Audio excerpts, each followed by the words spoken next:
Welcome to the studio and welcome to our Snowman Everyday Art Series tutorial.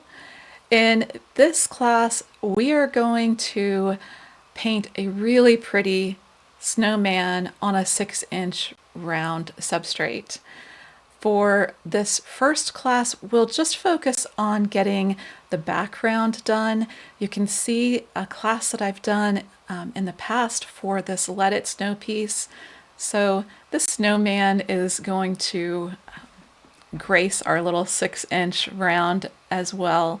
If you're interested in my full classes, send me a message or find me on Patreon. I'll have some links in the description for you. So let's get started. To get started for our background, we are going to mix a very light gray color. You can see on my palette that I've gotten started a little bit, but I'm going to show you exactly how to mix this color. We're going to start with our burnt sienna, phthalo blue, and titanium white. And particularly if you are using professional grade paints, it just takes just a tiny little bit. I ordinarily paint with golden heavy body paints, so these will be a little bit of an adjustment for me, but they're very pigmented paints, so you just need the tiniest little bit. So if we take just the tiniest little bit of the phthalo blue, and you can see just dipping my paintbrush in that, how pigmented that is. If we add in some of the burnt sienna, then the burnt sienna grays that blue out. It's one of my favorite grays to make. And then add in the titanium white and you get just this pretty gray color. If you wanted a little bit more blue, you can certainly add in a little bit of blue, but it's so pigmented and it just takes the tiniest little bit. I'm going to add a little bit more of the titanium white down onto my styrofoam plate. I do think that the styrofoam plates are the way to go for these small paintings. When I finish painting today, I can just put another plate over the top after I lightly mist it with some water, slip it into a Ziploc bag, and it will save there for me and be ready for me to paint again.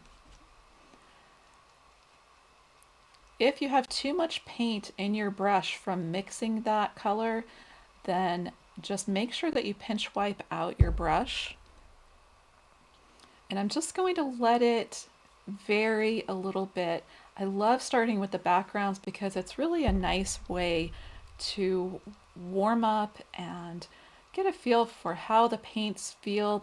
They feel a little bit different every day. I'm just going to paint right over this area where the little evergreen is on his hat.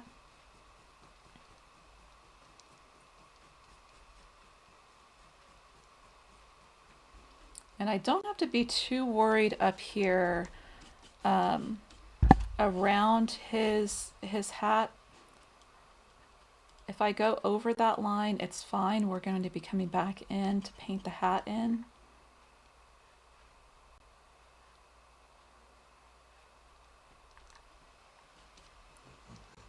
So every now and then I can just dip back into a little bit of more of the titanium white and just let your brush dance across the surface a little bit. This gives us some of those fun variations in the color. And I want to make sure that I get it light enough, particularly up around the snowman face.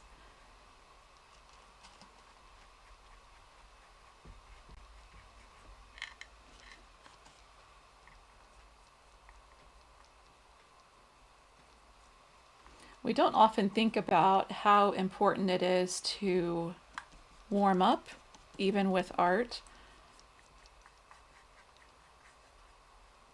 But I do like to think of it as a warm-up when I'm getting started. I notice that the very first few paint strokes that I make on any piece when I come to my studio, it just takes a little bit of time to really settle in again and get warmed up.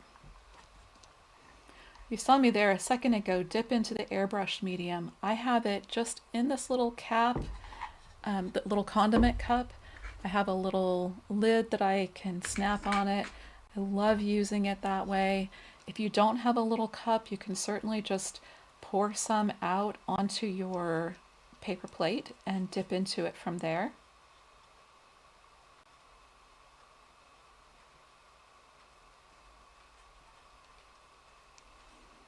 Like I said before, I'm not being terribly careful around anything here,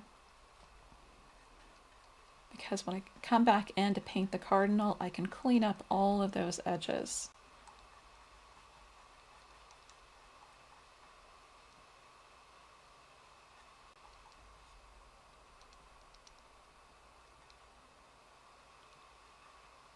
I have a little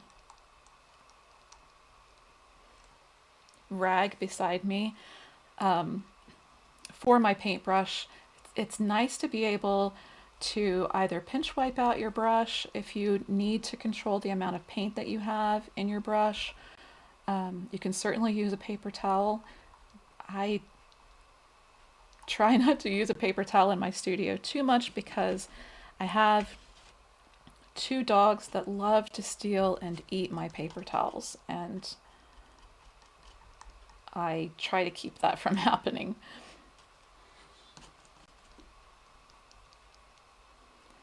So as I'm painting this background, like I mentioned before, let some of those variations in color happen. You can sort of see it on the camera. If you feel like things are drying too quickly on your palette, just have a little mist bottle, give a little light mist to the surface of your plate, and that will help keep things a little bit wetter for you as you're painting. On this edge, I'm really just going to press my paintbrush in around that edge to get into some of those grooves in the wood substrate.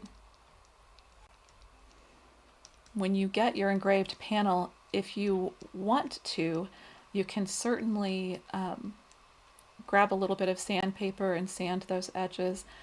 I haven't sanded this one, so it's certainly not something you have to do, but you could.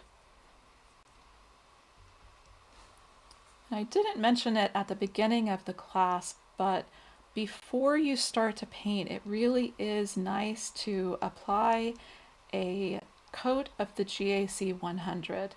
And again, that's going to be, I'll leave a link in the description for you so that you can get some of that. It's a wonderful barrier between the wood and your paint. And you can see there that I'm kind of going over some of those areas again.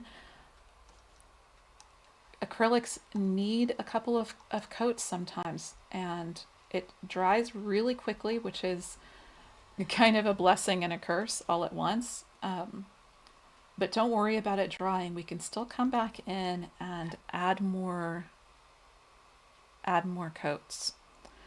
I am going to fast forward here while I finish this background. But before I do that, I want to mention that along the edges, I'm going to allow that to be a little bit of a darker gray back here. So I'm just going to mix up a little bit more of the phthalo blue and this burnt sienna to make a little bit of a darker color. And I'm going to use that color to go all the way around the outside edge.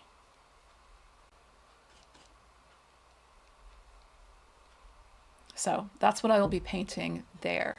I'm going to fast forward it from here, and when we come back, we'll see what we should do next.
Okay, so take your time with that background.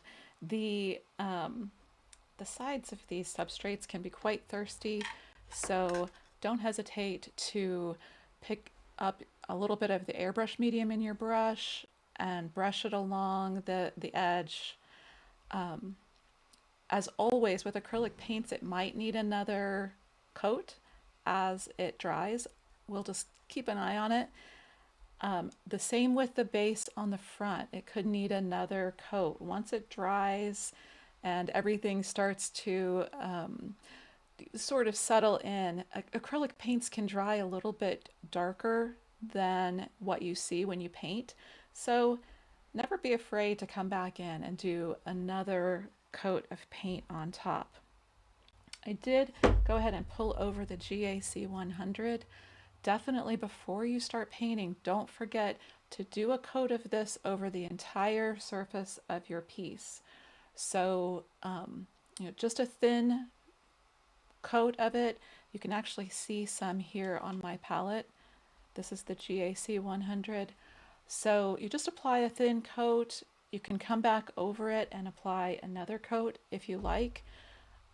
It dries clear, but it's just a nice barrier and it keeps your paint from soaking into the surface of your wood too much. I'm going to go ahead and put out a little bit more of the titanium white. I'm putting out just little bits of paint at a time because I don't want it to dry too quickly on my palette here. And I'm just going to come back in with a little bit more of the white just to make sure that I have a nice coverage on the whole background. And through this, I'm also going to just clean up the edge of the substrate just a little bit.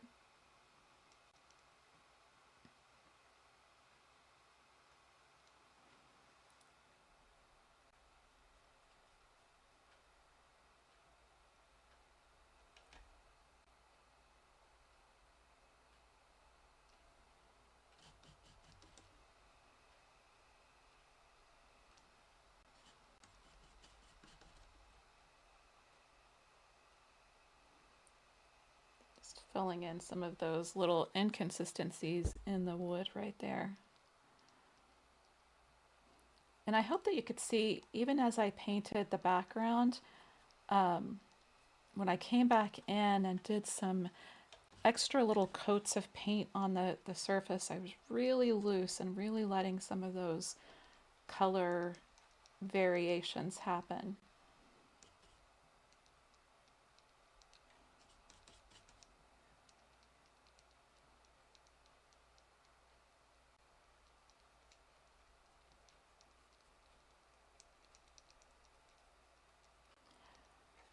So I'm going to leave my background there for now. You can take your time with yours. Like I said, don't be afraid to come back in and add another coat.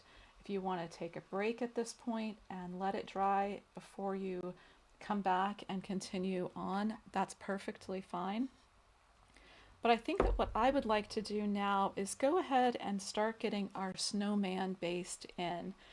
And I'm going to start off by making him really darker than I know I want him to be.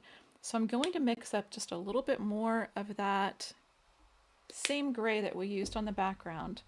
So again, that was phthalo blue, and you can see I just did just a little dot of it. That's probably even too much.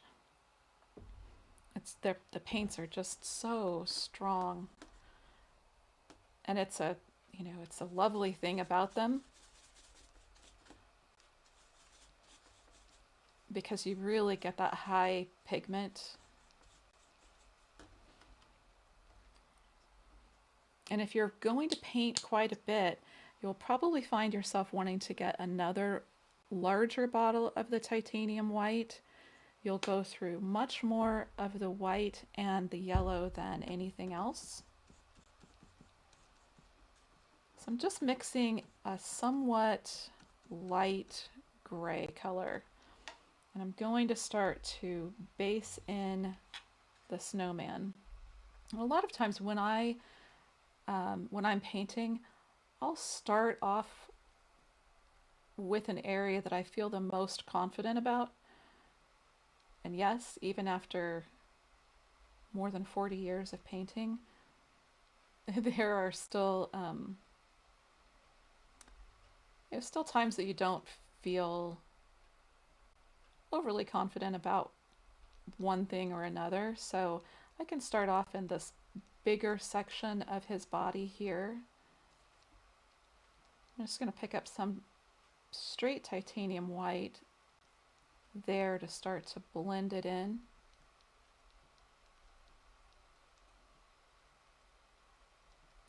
I made an absolute mess as I was opening my new paints this morning. Um,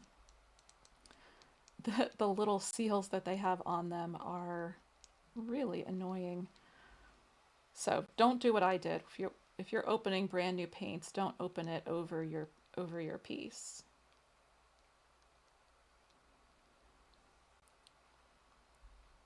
So that gives us just a base in. That's just the first look. Don't get too don't get too worried about it at this point.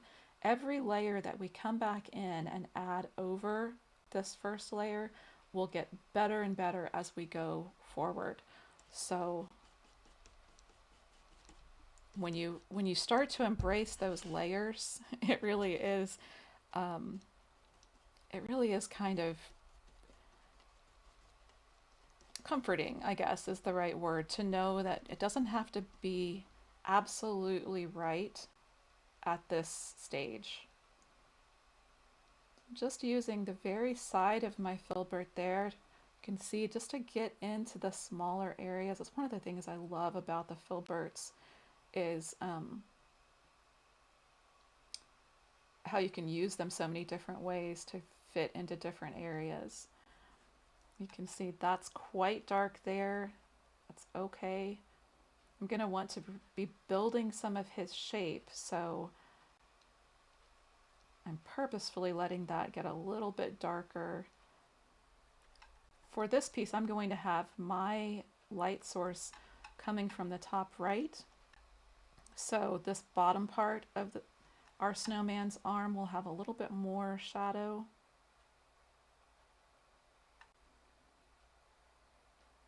And as you're painting around these edges, don't be hard on yourself. If you get off the line and you get into the background, it's completely fine. We can come back in and just put a little bit more of the background color back in. So now I'm going to pick up a little bit of the lighter color for the top of his arm. And I know this is too dark, but I need that dark in first so that the lighter areas, when I come back in to add some of the highlights, some of the whiter snow, it has a nice background to go on top of. Just painting over the cardinal's feet there. I'm going to add a little bit more of a shadow over here. So I just picked up a little bit of that darker color. Now I can wipe my brush off on my little towel over here and pick up some more of the titanium white and just go over those two colors. And I'm already out of titanium white on my palette again.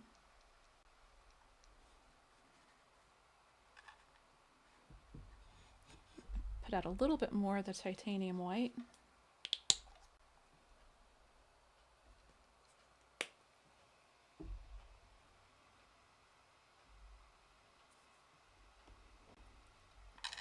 The side of my piece is still a little wet, so I'm trying not to put my fingers in it too much.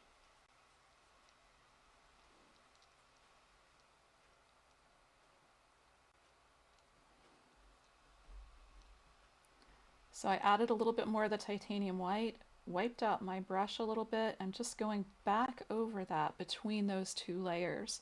And if you haven't worked with acrylics before, um,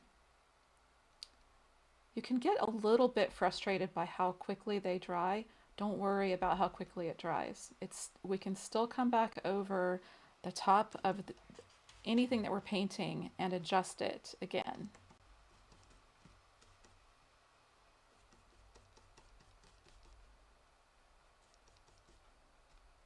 I needed a little bit more of that gray color.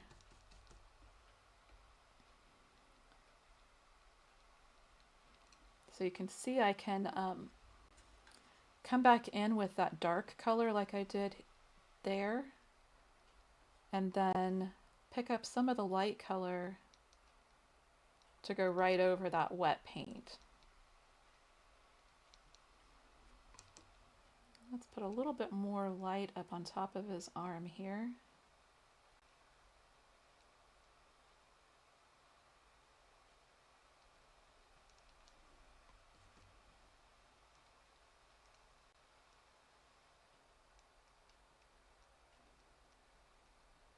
And try to think about the brush stroke direction that you're using.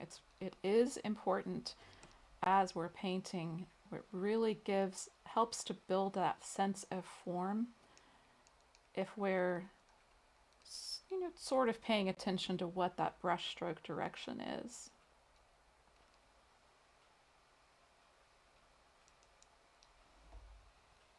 Sometimes I'll dip my brush into the airbrush medium and then wipe it out. It just kind of gets some of that extra paint out of my brush.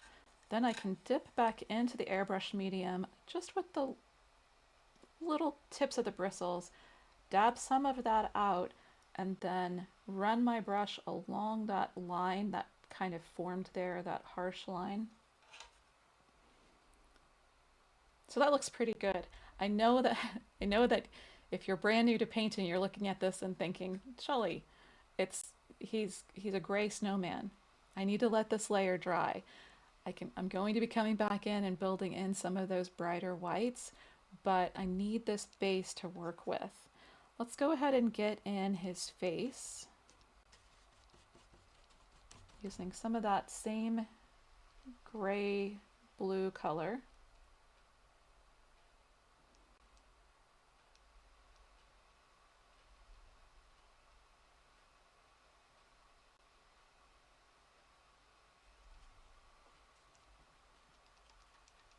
Pick up a little bit more of the titanium white there.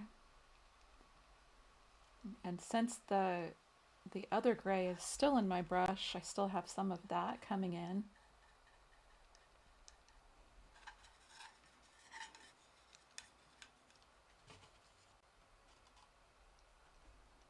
If the paint doesn't seem to be spreading the way that you would like, just dip into the airbrush medium.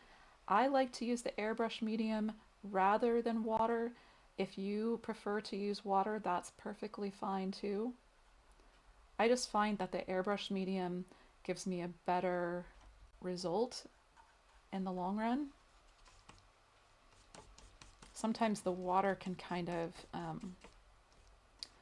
almost cut through the paint rather than help spread it.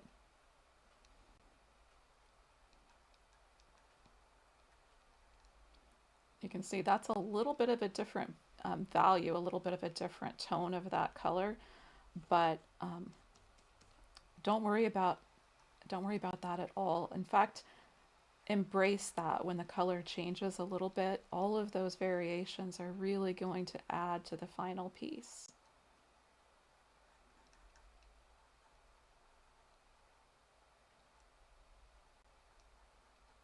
I don't know about you. If you've spent time painting, I can lose track of time. I love working with the paint. I love brush mixing. You'll notice as I paint that I very rarely wash my brush out. It's only when I'm switching between colors that I want to keep a little bit more pure. If I was painting with a yellow, I would probably more carefully wash out my brush. But the more times that you dip your brush into your water to rinse it, the more water you're introducing into your paints, and you can kind of end up fighting with that a little bit. So I don't really wash the brush in my water very often.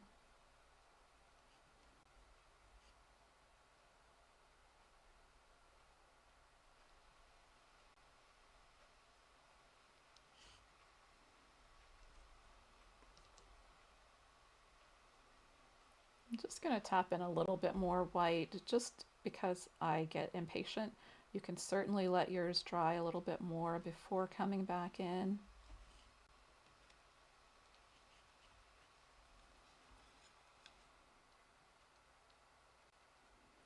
But you can see even here as I come back in, even though that layer, that first layer that I did isn't dry, it's already starting to show up that brighter white and give us a really pretty look to the snowman.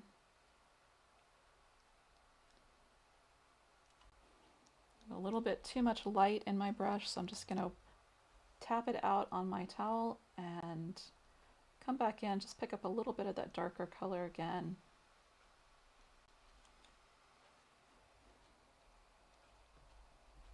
And then I'm going to just soften again a little bit. So dipped into the airbrush medium to get most of the paint out of my brush. Now I have mostly just a little bit of airbrush medium in my brush.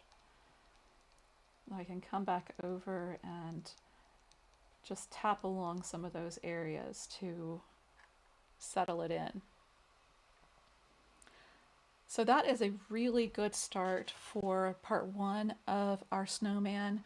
In the next part, we will do a little bit more refining on the snowman. We'll get a little bit more of his highlights in, make him look a little bit more like the end result that we want him to be. At this stage, what I will be doing is coming back in and making sure that I have a good coverage around all of my background. Just make sure that I have everything coated the way that I want it to be, that the wood isn't showing through in any areas. And then we will be ready for the next class. We will certainly finish the snowman in the next class, get his nose and mouth and eyes in, and maybe even get his scarf in. Maybe we'll do that for part two. So thanks so much for joining me. Part two is linked in the bottom, in the description of this video. So I'll meet you there.